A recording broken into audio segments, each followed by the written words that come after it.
जैसा कि हम यहाँ प्रश्न देख रहे थे हमारा एक संख्या का उत्तरोत्तर या एक संख्या को 7 और 8 से भाग देने पर हमारा जो शेषफल है, कोई संख्या सपोज x है, ये x है, उसको हम 7 और 8 से अगर भाग दे देते हैं तो हमारा जो शेषफल है वो 5 और 4 के रूप में प्राप्त होता है। ठीक है, तो ये हमारा जो संख्या होगा हम उसको देख लेते हैं 5 प्लस आपका जो द्वितीय शेषफल गुना प्रथम भाजक। ठीक है, तो 7 चौक 28 और ये 5 33 हो जाएगा। ठीक है, 33 हो जाएगा।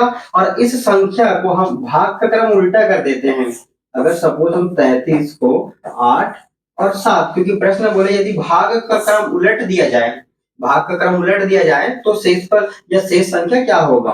तो ये हमारा आपका 8 चौक आ जाएगा 32 आपका आ जाएगा, एक आपका शेष आ जाएगा और ये आपका 0 यानी कि आपका 4। तो हमारा जो शेषफल अभिष्ट शेष है वो 1 और 4 के रूप में हमें प्राप्त होगा। ठीक है,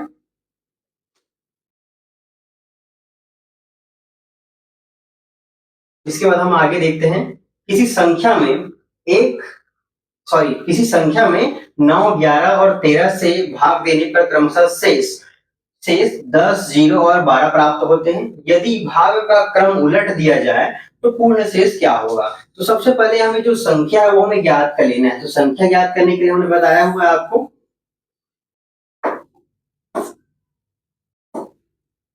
संख्या ज्ञात करने के लिए हमने बताया हुआ कि 9 आपका जो भाग का क्रम है 11 और ये 13 आपका सपोज कोई संख्या है, ये एक कोई संख्या है, अगर हम इसको भाग देते हैं तो ये आपका y और ये आपका z टाइम में जाता है और हमारा जो शेषफल है वो 10, 0 और आपका 12 प्राप्त होता है। तो शेष पूर्ण शेष के लिए हमने बताया है प्रथम शेषफल प्लस द्वितीय शेषफल गुना प्रथम भाजक प्लस आपका तृतीय आपका शेषफल गुना प्रथम भाजक गुना आपका द्वितीय भाजक। ठीक है, तो ये आपका 0 हो जाएगा। तो पूर्ण शेष के लिए हम देखेंगे 10 प्लस ये आपका 0 हो जाएगा तो 11 नियम 99 गुना 12 कर देते हैं तो 10 प्लस 12 नियम आपका ये 108 हो जाएगा। आपका 10 आपका हाथ आ जाएगा, 12 नियम 108, 8 110 और ये आपका 18 प्लस 10 अगर हम इसमें काउंट कर देते हैं तो 1198। तो ये संख्या हमारा जो है वो 1198 हमें प्राप्त हो रहा है। अब इस 1198 को हम भाग देते हैं, यदि भाग का क्रम उलट दें। अब हम यहाँ देखेंगे 1198 में भाग का क्रम हम उलट दें, पहले 13 से भाग दें, फिर हम 11 से भाग दें, फिर 9 से भाग दें।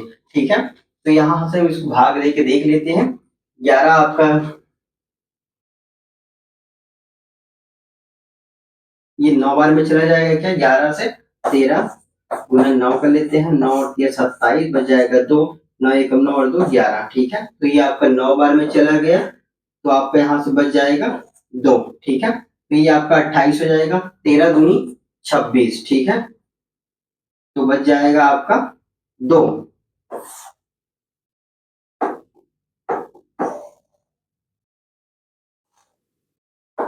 ठीक है, यहाँ से 13 से भाग देंगे तो 9 बार में आपका 117 आ जाएगा, बच जाएगा आपका 2।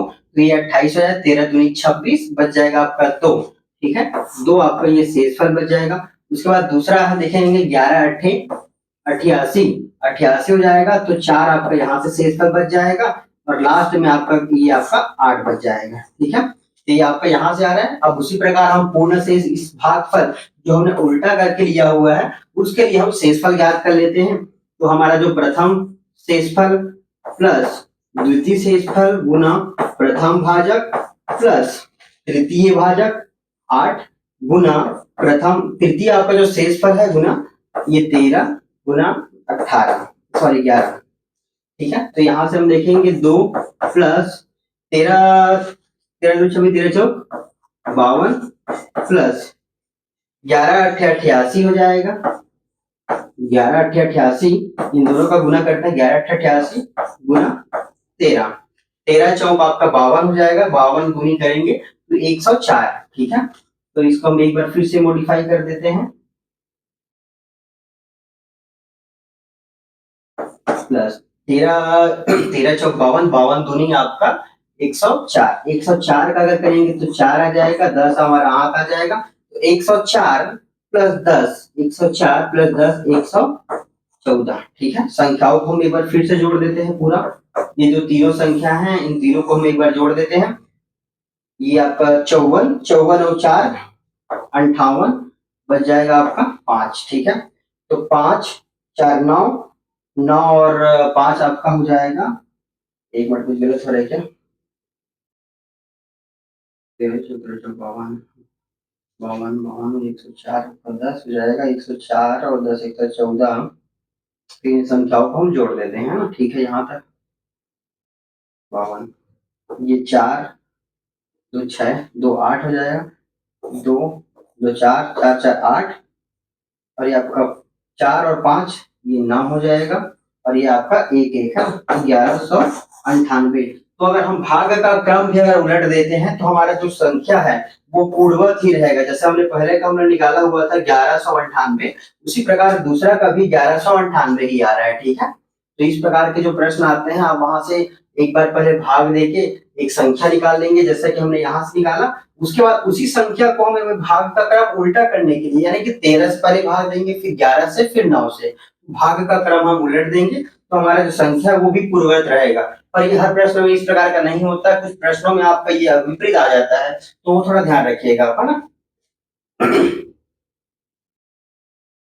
ये वाला प्रश्न आप कर लीजिएगा, ये वाला प्रश्न भी आप कर लीजिएगा। ठीक है, यहाँ से जो बताया उसी सीक्वेंस में रहेगा।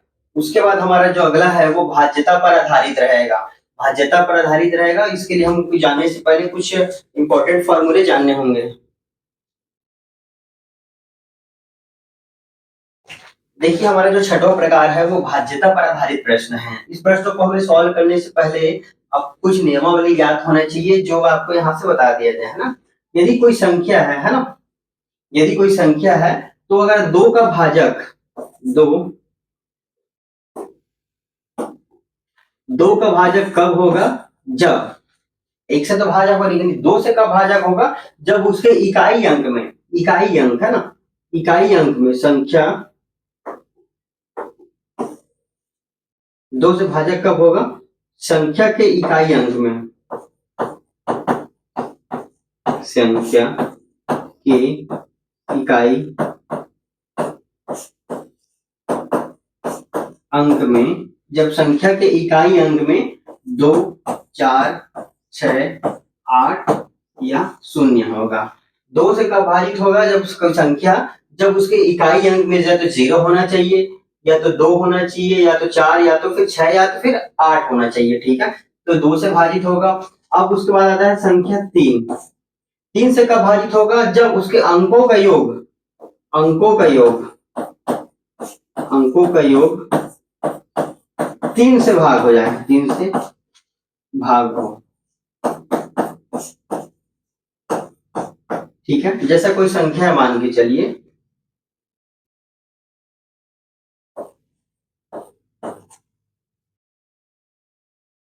चार सौ अगर कोई 12 मान के चलिए, है ना, 412 को हम देखते हैं तो 4 प्लस 1 प्लस 2, तो ये आपका जो 7 आ जा रहा है, तो 7 हमारा 3 से भाजक है क्या, नहीं, तो ये हमारा ये 2 3 का भाजक नहीं होगा। अब हम इसी संख्या को अगर कर लेते हैं 411, 411 कर लेते हैं, तो 411 करके देखते हैं, तो 3 एकम 3 यहाँ से कट जाएगा, जाएगा 1। ठीक है, यहाँ से अब इसके अंकों का योग हम देखते हैं, 4 प्लस 1 प्लस 1। ठीक है, तो ये आपका 6 आ जा रहा है।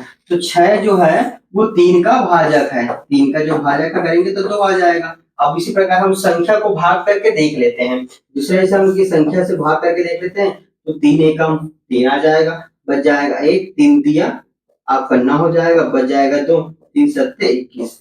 हम यहाँ से देख सकते हैं कि जो 411 आ रहा है वो हमारा 3 का भाजक है। या तो फिर हम यहाँ से देखेंगे प्रश्न या नियमावली के अनुसार अंकों का योग जो 3 से वो भागित होना चाहिए, तो आप यहाँ से देख सकते हैं। ठीक है,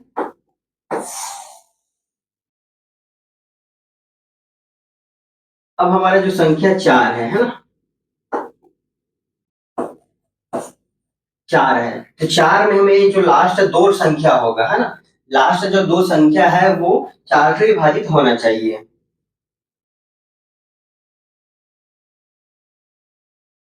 ठीक है, 4 है तो लास्ट दो इकाई, सॉरी दहाई, इकाई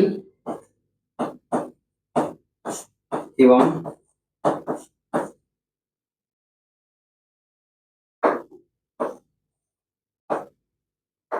दहाई संख्या,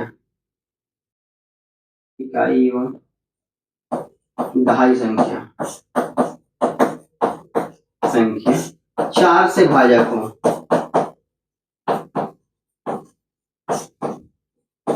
जो हमारा इकाई और जो दहाई संख्या है वो 4 से भाग होना चाहिए। जैसा कि हमारा कोई संख्या है 412, 412 तो हमें केवल जो इसका इकाई और दहाई संख्या है केवल 12 को देखना है। 12 अगर हमारा 4 से भाजक हो, भाग हो रहा होगा तो 412 भी हमारा 4 से भागित हो जाएगा। अगर हम बात करें 816 की बात करें, 800 अगर 16 की बात करें तो इसमें केवल जो हमें 16 है इकाई और दहाई संख्या, उसको 4 से भाग दे के देखना है। अगर ये 4 से भागित हो जा रहा है तो 800 जो आपका जो 816 संख्या है ना, 816 वो पूर्ण तरीके से 4 से विभाजित हो जाएगा। ठीक है, अगर हम बात करें भाजक 5, तो 5 से भाग होने के लिए किसी भी संख्या के इकाई में या तो फिर आपका 0 होना चाहिए, ठीक है, या तो फिर 5 होना चाहिए। अगर हम बात करें 510, 555, 515 या इस प्रकार की कोई संख्या हो तो हमको केवल उसका जो इकाई अंक है, इकाई अंक को हमें देखना है। यदि इकाई अंक में 0 या 5 होगा तो वो अपोज 5 से भाजक होगा या 5 का भाजक होगा। उसके बाद हम तीसरा देखते हैं 6। ठीक है, 6 देखते हैं। 6 देखने के लिए हमें 216 एक संख्या ले लेते हैं, 216 और आपका 102। ठीक है, तो 102 ले लेते हैं। तो 6 का भाजक कब होगा? जब 6 का भाजक होने के लिए वो 2 या 3 या 2 क्रॉस 3 का कोई भाजक होना चाहिए। जब कोई संख्या, एक सेकंड,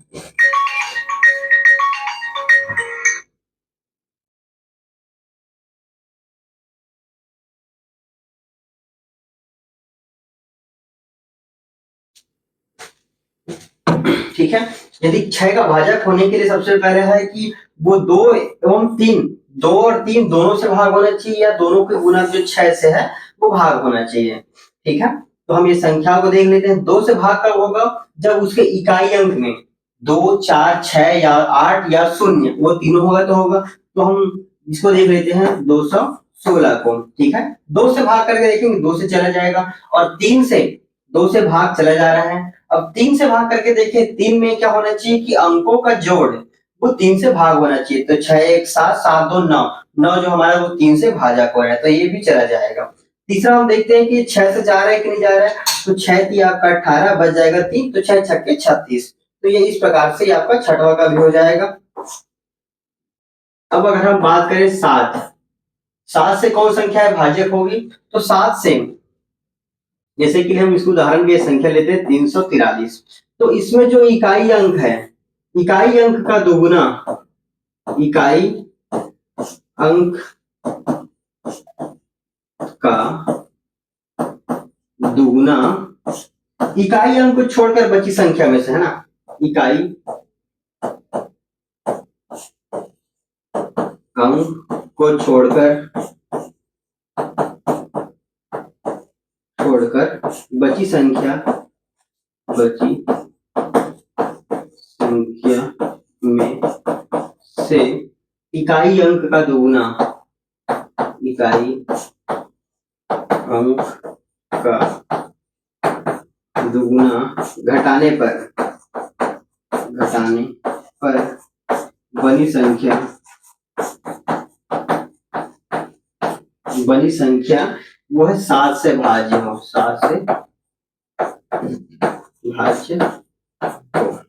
ठीक है, तो 7 का अगर कोई भाजक है, अगर भाज्यता की बात कर रहे हैं तो 7 का भाज्यता कौन होगा? तो इकाई अंक का दुगुना। अगर यहाँ पर इकाई अंक 3 है तो 3 का दुगुना, ये आपका जो 34 है -6 कर देंगे। इकाई अंक का दुगुना, इकाई अंक को छोड़कर बची संख्या, बचा आपका कितना? 3 और 4 दो संख्या बचा है 34 में से जो इकाई अंक का दोगुना घटाने पर हमारा जो आ रहा है 28, अगर वो 7 का भाजक है, ये आपको देख सकते हैं 4 बार में चला जा रहा है, तो अगर 7 का भाजक है तो जो पूरा संख्या है वो पूरा जो संख्या है 343 वो 7 का भाजक हो जाएगा। ठीक है,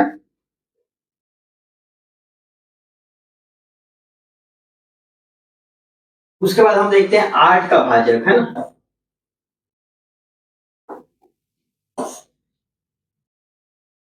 8 का भाजक, तो 8 का भाजक के लिए हम देखते हैं 8। 8 का भाजक होने के लिए हम 8 1 2,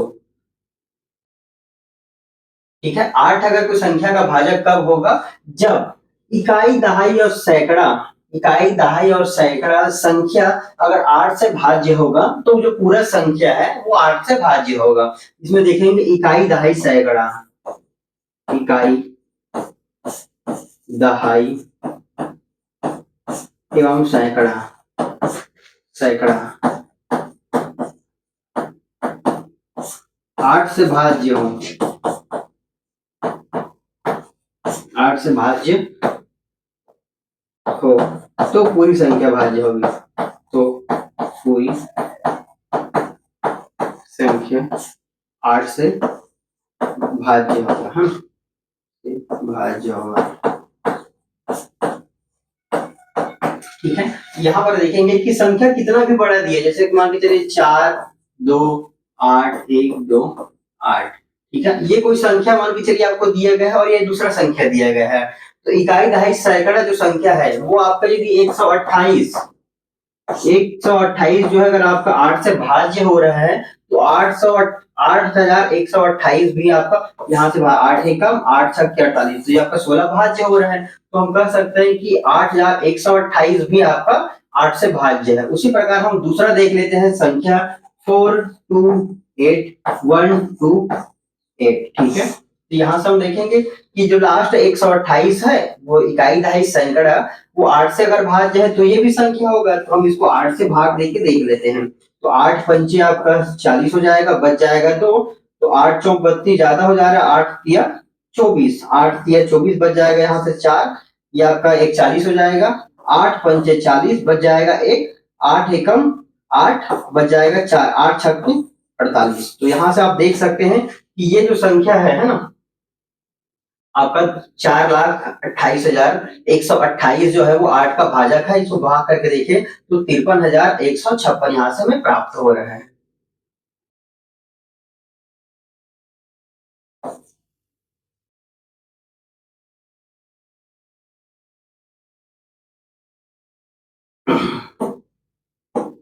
अब अगर हम बात करें 9 से भाज्य कब होगा, जब किसी संख्या के अंकों का योग हमारा जो 9 से वो भाग अगर चला जाता है, पूरी पूरी तरीके से भाग चला जाता है, तो हम कह सकते हैं कि वह संख्या 9 से भाज्य है।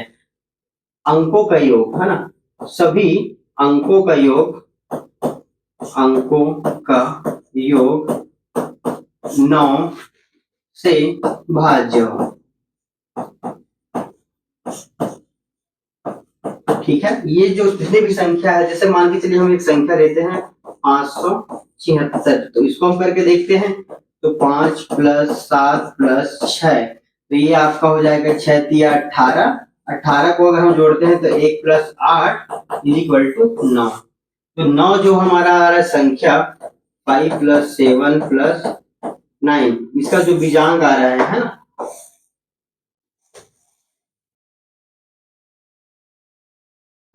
5 + 7 + 6, एक संख्या है मान के चलिए 5 7 6, तो ये हमारा 18 आ जाएगा। 18 को अगर जोड़ेंगे 1 + 8 तो ये हमारा ये 9 आ जाएगा, ठीक है।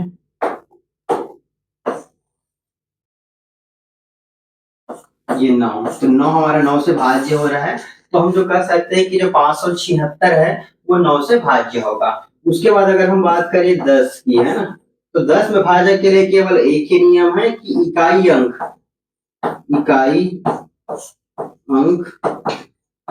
शून्य हो, ठीक है। अगर कोई संख्या 10 का भाजक तब होगा जब उसके इकाई अंग में, है ना, इकाई अंग में ये 0 होगा, आपका 0 होगा, ठीक है। उसके बाद हमारा अगला रहेगा 11वां का भी हम देख लेते हैं।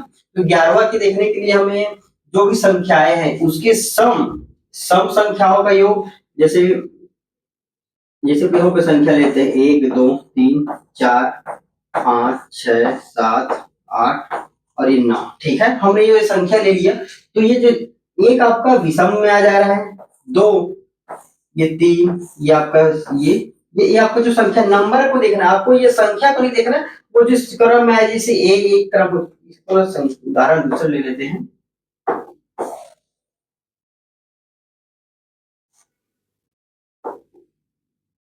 संख्या ले लेते हैं 2 1 4 5 7 9 और 6, ठीक है। हमने ये संख्या ले लिया, तो हमें जो संख्या की सम, ये विषम है, आपका विषम नंबर पे है, ये आपका एक क्रम है। दूसरा ये आपका तीसरा क्रम में आपका 4 है, आपका पांचवें क्रम में 7 नंबर है, और ये सातवें क्रम में 6 नंबर है।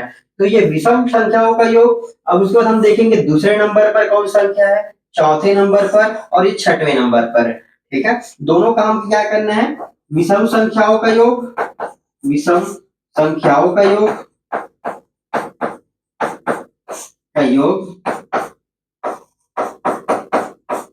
माइनस सम संख्याओं का योग, ठीक है। ये अगर हमारा 11 या तो फिर हमें 0, है ना, ये जो संख्या आपको दोनों, ये सम संख्याओं और विषम संख्याओं, तो इसको एक बार काउंट कर लेते हैं हम। आपका 7 1 8, 7 1 8, 1 1 5 6, 6 और आपका 6 और 9 हो जाएगा आपका 15, माइनस 1 2, ठीक है, 4 6 7, 4 2 6, 6 और 7 13, 13 और आपका 13 और 6 हो जाएगा 18। 18 का हम देखें, ये आपका माइनस में नहीं होगा, 3 में होगा। तो 3 जो आ रहा है, तो 3 आ रहा है, तो हम सीधा सीधा कर सकते हैं कि 11 से भाग होने के लिए हमें जो वो संख्या है वो 11 या तो फिर 0 का कोई भाजक 0 या 11 होना चाहिए। ये अगर प्राप्त हो रहा है तो हम कह सकते हैं कि वो संख्या जो है वो 11 का भाजक है, ठीक है। तो आइए हम इस रिलेटेड प्रश्न करते हैं। यदि एक साथ, और ये जो आपका प्रश्न मार्क है या स्टार बोल सकते हैं, है ना, यहाँ पर कोई संख्या 3 से भाज्य हो तो जिसका मान है वो ज्ञात कीजिए। तो हमें 3 का भाजक होने के लिए हमने पहले ही बता दिया था कि अंकों का योग, आपका जो अंकों है, जो प्रश्न जितना भी संख्या दिया गया है उसमें अंकों का योग 3 से भाज्य होना चाहिए। तो हमारा 1 प्लस 7 प्लस ये आपका x ले लेते हैं प्लस 3 भागित होना चाहिए 3। 7 और 1 आपका हो जाएगा 8 हो जाएगा, 7 और 1 8, 7 और 1 8, 8 और 3 11, तो 11 प्लस x बटे 3, ठीक है। ये भाजक कब होगा, 11 हो जाएगा। तो अगर x का मान हम 1 रखें, 1 कब रखें, है ना, तो ये x का मान हम यहाँ देख सकते हैं, 1 और 1 2 आ रहा है, तो एक बार छोड़ना है हमें, तो 1 11 प्लस 1 बटे 3 कर देते हैं, या तो हम इसको ये 1 स्टेप का कर लेते हैं, तो 1 2 और 3 और ये 3, तो ये आपका कट जा रहा है। तो हमारा जो x का मान आ रहा है ना, अब हम यहाँ से x का मान 1 7 1 3 है। अब इसको भाजक करने के लिए 1 प्लस 7 प्लस 1 प्लस 3 भागित होना चाहिए 3 से, तो 7 7 और 3 10, 11 और 1 12, 12 बटे 3 या 1 प्लस 2 बटे 3 इज इक्वल टू 3 बटे 3। तो हमारे यहाँ से ये कट जा रहा है, ठीक है। ये प्रश्न हमारे यहाँ से क्लियर हो गया।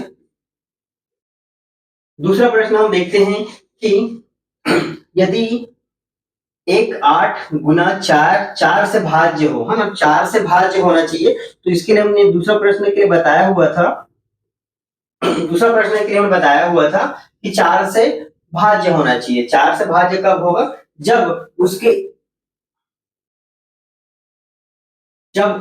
इकाई और दहाई जो संख्या है ना, अगर वो 4 से भाग हो रहा है तो हम कह सकते हैं कि वो संख्या जो है 4 से भाग होगा।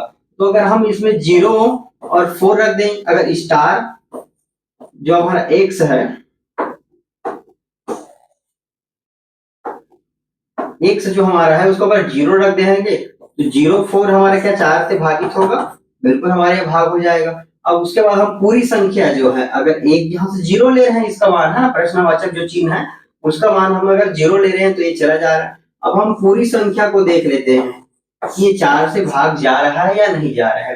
तो 4 एकम 4, 4 चौक 16, बच जाएगा 2, 4 पंचे 20 और 4 एकम 4। तो हम ये कह सकते हैं कि ये जो आपका प्रश्न मार्क है उसका मान हमारा 0 यहाँ से प्राप्त हो रहा है। ठीक है,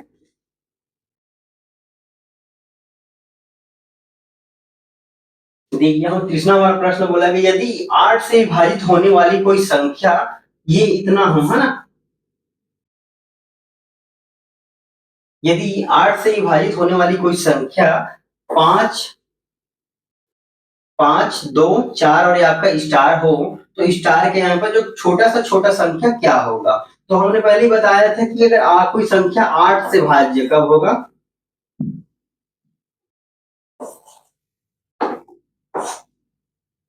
8 से भाज्य कब होगा, जब उसके इकाई दहाई और जो सैकड़ा है ना, इकाई दहाई एवं सैकड़ा भागित हो आपका 8 से। ठीक है, तो 8 से भाग होना चाहिए, तो हम सबसे पहले लिख रहे हैं 2 4, और अगर हम इसको 0 ले लेते हैं, इफ जो स्टार इज इक्वल टू 0 लेते हैं, तो ये आप 8 से देखेंगे, 8 16 8 किया आपका 24 और ये आपका 0, तो 3 आपका ये आ रहा है। तो हमारा जो जी यहाँ पर स्टार इसका मुझे मान 0 लेके रखा हुआ है, तो ये सबसे छोटा ये 0 आ रहा है।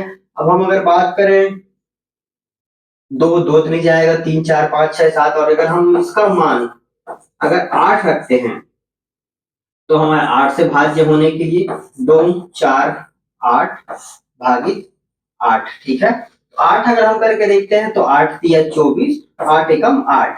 तो ये जो हमारा 8 है, ये अगर बड़ी छोटी संख्या की बात की गई हमें, है ना, छोटा से छोटा संख्या अगर हमें ज्ञात करना है तो छोटा संख्या हमारा ये हो जाएगा। और अगर हमें अगर बड़ा बड़ा प्रसंख्या बोलता है, अगर बड़ा संख्या क्या होगा तो हमारा 8 हो जाएगा, ये आपका बड़ा संख्या है और ये आपका छोटा संख्या। ठीक है, तो हमें प्रश्न में ध्यान देना है कि हमें कि छोटा प्रश्न बोला जा रहा है, छोटा संख्या बोला जा रहा है या बड़ा संख्या। तो हमें प्रश्न के अकॉर्डिंग ही ध्यान देना है। अगर हमको बड़ा प्रश्न बड़ा संख्या बोलता तो हम पहले 8 रख के देखते, फिर 6 रख के देखते या 4 रख के देखते, या तो हमें जो भी संख्या है तो वो उसके अकॉर्डिंग देखते। हमें छोटा संख्या बोला गया है तो हमने 0 से स्टार्ट किया और 0 रखते रखते हमने यहाँ से इसको कंटिन्यू किया।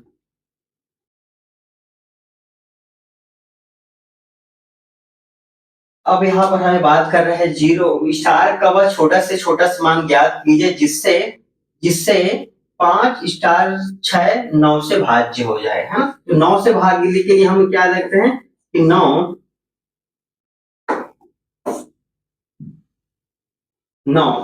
में हमें क्या होगा कि जो अंक संख्या के अंकों का योग वो 9 से भाग होना चाहिए। तो हम इसको देखेंगे 5 प्लस ये आपका x रख लेते हैं प्लस 6 बटे 9 कर लेते हैं, 5 6 11 प्लस x बटे 9 कर लेते हैं। ठीक है, तो एक और एक का अगर प्लस करेंगे हम तो ये 1 प्लस x बटे 9, तो 2 प्लस x बटे 9। ठीक है, तो हम यहाँ से देखते 2 तो ऐसे हो जा रहा है, अगर हम x का मान अगर हम 7 रखते हैं तो x का मान अगर 7 रख देते हैं यहाँ से तो 2 प्लस 7 बटे 9 इज इक्वल टू 9 बटे 9 और ये आपका आ रहा है। तो हम यहाँ से कह सकते हैं कि x का मान 7 होगा। ये मैंने आपको जब 9 के जो भाजक है उसका नियमावली बताया था, तो मैंने आपको 576 जो संख्या है उसका ही एग्जांपल लेके आपको बताया हुआ था। यही प्रश्न आपका क्वेश्चन में भी है, तो यहाँ से ये रिपीट क्वेश्चन हो जाएगा। ठीक है, यहाँ तक कोई दिक्कत नहीं होना चाहिए।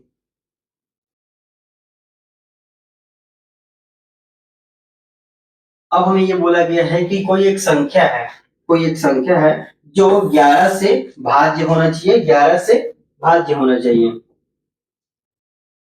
कोई संख्या है वो 11 से भाज्य कब होगा, जब उसके सम स्थान पर संख्या के योग माइनस विषम स्थान पर संख्या के योग का अगर हमें अंतर जो 0 या 11 अगर प्राप्त होता है तो हम कह सकते हैं कि वह संख्या 11 से भाज्य होगा। ठीक है, तो हम यहाँ से देख लेते हैं, तो 3 4 स्टार आपका और ये आपका 7।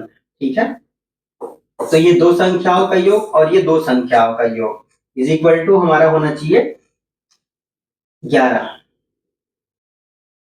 तो 3 प्लस ये स्टार माइनस 7 और 4 आपका हो जाएगा 11। ठीक है, इज इक्वल टू 0 या 11। तो अगर हमको अगर संख्या को अगर 0 लाना है तो हमें यहाँ पर इस स्थान पर कौन सा संख्या होगा। ठीक है, संख्या होगा तो ये 11 आ जा रहा है, तो इसको हम घटा के देख लेते हैं।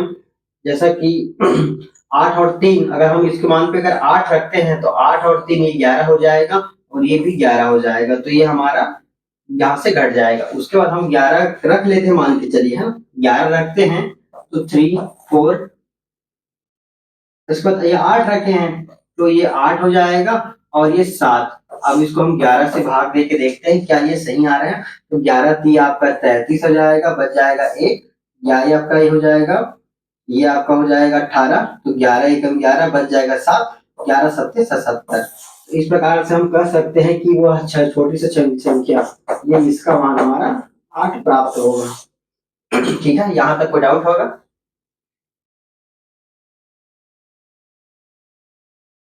अब उसके बाद फिर 11 वाला बोला जा रहा है।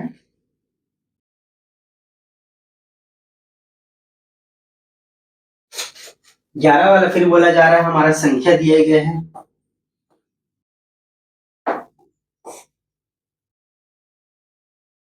यदि संख्या हमारा दिया गया 5 ये स्टार 3 4 5 7। ठीक है, तो हम सम स्थान पर संख्याओं का योग माइनस विषम स्थान पर संख्याओं का योग वाला फार्मूला फिर लगा देते हैं, तो ये हमारा विषम हो जाएगा।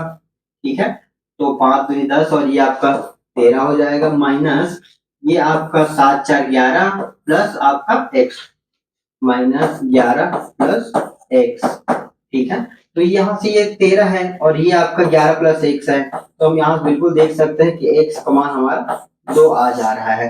तो ये x बोले या हमारा जो स्टार का मान है वो 2 रखते हैं अगर हम, तो 11 से वो भाग के चला जाएगा। तो इसको हम पूरा सॉल्व करके देखते हैं। 5 2 3 4 5 7 भागी 11, 11 से भाग देखते हैं। 11 एकम 11, 11 चौक 44, 6 और 2 आपका 8 हो जाएगा, तो ये आपका 83 हो जाएगा। 11 सत्ते 77 बच जाएगा आपका 6, तो ये 11 पंचे 55 और बच जाएगा आपका यहाँ पर 9, तो 11 अट्ठे 88 बच जाएगा 7, 11 सत्ते 77। ठीक है, तो इस प्रकार हम कह सकते हैं कि ये जो संख्या है ना, ये संख्या है वो हमारा जो स्टार का मान है या जो क्वेश्चन मार्क का मान है उसका मान 2 आ रहा है।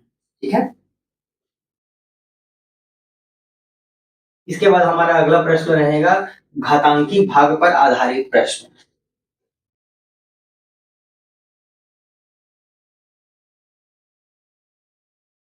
इसके बाद हमारा जो 8वां प्रकार का है ना, संख्या पद्धति के अंतर्गत जो 8वां प्रकार का है घातांकी भाग पर आधारित प्रश्न। ठीक है, इस प्रश्नों को सॉल्व करने से पहले हमें कुछ जो नियमावली होता है वो हम देख लेते हैं। तो इसमें प्रथम हमारा जो नियमावली रहेगा, यदि n सम हो तो यदि n सम हो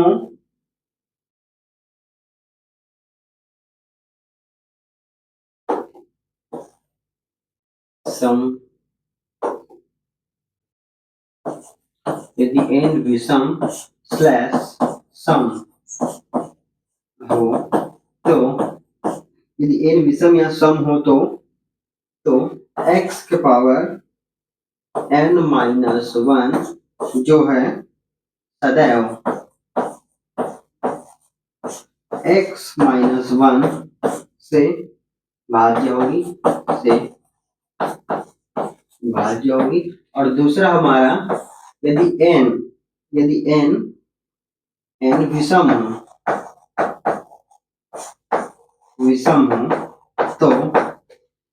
x की पावर n प्लस 1, जो 1 सदैव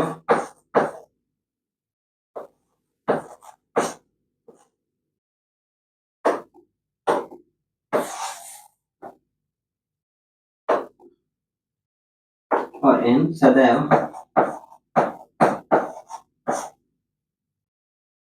x प्लस 1 से भाज्य होगी। ठीक है, तो सबसे पहले हम देखेंगे इसमें दो प्रकार के प्रश्न बनते हैं। यदि n अगर विषम हो, n ये विषम या सम हो, तो x का पावर n, जो an की बात हो रहा है जो पावर में है, वो अगर सम या विषम हो तो सदैव x माइनस 1 से भाज्य होगा। ये संख्या x माइनस 1 से भाज्य होगा। दूसरा, अगर जो x का पावर n है, x का पावर जो n है, वो अगर इसमें n अगर विषम हो तो x पावर n प्लस 1 जो सदैव x प्लस 1 से भाज्य होगा। ठीक है, तो ये प्रश्न, ये फॉर्मूला याद रखेंगे।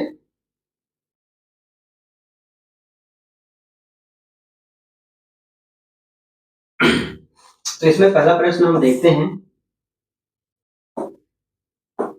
पहला प्रश्न देखते हैं, 68 के पावर 88 भागित आपका 67। ठीक है, तो ये 67 है, तो अगर हम इसमें 68 है तो प्रश्न में इस दो फार्मूले देखे, उसमें हमने बताया था कि 68 के पावर अगर 8 सम या विषम हो तो वो x पावर 7। ठीक है, तो इसमें अगर हम प्लस 1 और माइनस 1 ऐड कर देंगे तो कोई प्रभावित नहीं होगा, तो ये इससे हमारे फॉर्मूला में आ जाएगा। ठीक है, तो यहाँ से हमारा जो शेषफल है ये आपका x के पावर n अगर सम हो तो वो x माइनस 1 से सदैव भाज्य होगा। तो हमारा जो ये शेषफल आ जा रहा है वो 1 से आ जा रहा है। ठीक है,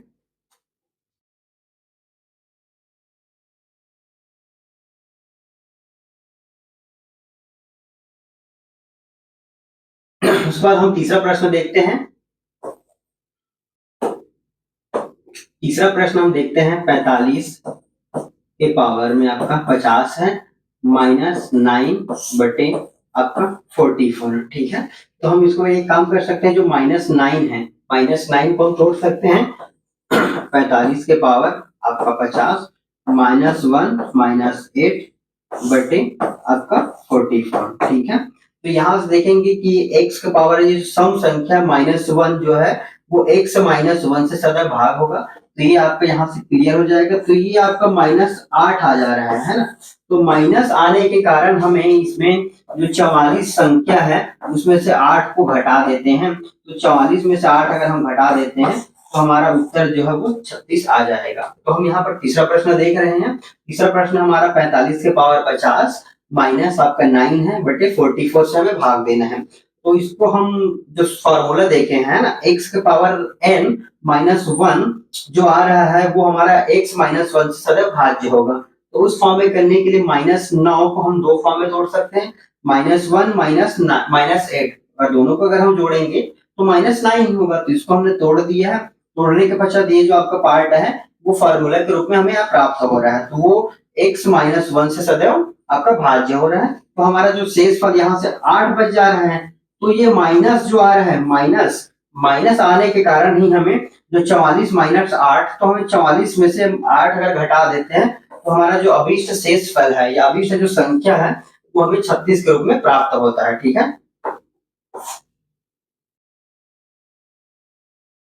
अब उसके बाद हमारा चौथा प्रश्न है, 75 की पावर 65 प्लस 35 बटे आपका 76। ठीक है, ये 76 के फॉर्म में आ रहा है। तो ये आपका x के पावर 65 प्लस 1 प्लस 34 बटे 76 करते हैं। तो यहाँ से हमारा ये फॉर्मूला सेटअप में आ रहा है, यहाँ से देख सकते हैं ये x के पावर n। ठीक है, x के पावर n प्लस 1, x के पावर n प्लस अगर वो x प्लस 1 ये विषम संख्या आ रहा है, तो x के पावर n प्लस 1 अगर ये n जो है 65 वो विषम है, तो वो x प्लस 1, तो x प्लस 1 यानी कि 75 और 1 76 से भागफल होगा। तो हमारे यहाँ से जो अभीष्ट संख्या आ रहा है वो हमें 34 के रूप में प्राप्त हो रहा है। ठीक है, तो ये हमें 34 के रूप में प्राप्त हो रहा है। इसी प्रकार आप पांचवा और छठवां दोनों बना लीजिएगा। ये प्रैक्टिस सेट आपको पीडीएफ के रूप में दे दिया जाएगा, है ना।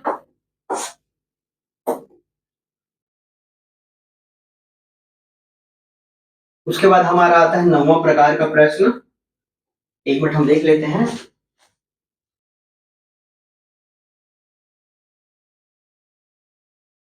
क्लासेस आपका लंबा हो चुका है, इस कारण से हम जो 9वां प्रकार का प्रश्न है ना, जो 9वां आपका टाइप है संख्या पद्धति के अंतर्गत, उसको हम अपने अगले वीडियो में देखेंगे। तब तक के लिए आप सभी जितने भी क्वेश्चन मैंने आपको कराए हैं सबका रिवीजन कर लीजिएगा। साथ ही आपको जो फार्मूला बताए गए हैं ना, फार्मूला बताए गए उसको भी थोड़ा सा ध्यान रखिएगा। याद नहीं आपको केवल फार्मूला जो बताया है किस टाइप का कंडीशन होता है, उन सभी को याद रखते हुए चलना है। जैसे मैंने आपको गुना वाले में बताया है कि 2 का भाजक कौन होगा, 3 का भाजक, 4 का भाजक, 6, 7, 8, 9 का भाजक क्या होगा। और उसके बाद मैंने बताया आपको भाज्यता पर आधारित बताया है ना, भाज्यता पर आधारित। उसके बाद मैंने आपको घातांकी वाले में बताया हुआ फार्मूला, वो अभी इसके लिए जो मैंने बताया हुआ फार्मूला, वो फार्मूला को आप रिवीजन करते रहिएगा, याद कर लीजिएगा और समझ कर याद करिएगा, है ना। सब ये संख्याएं सम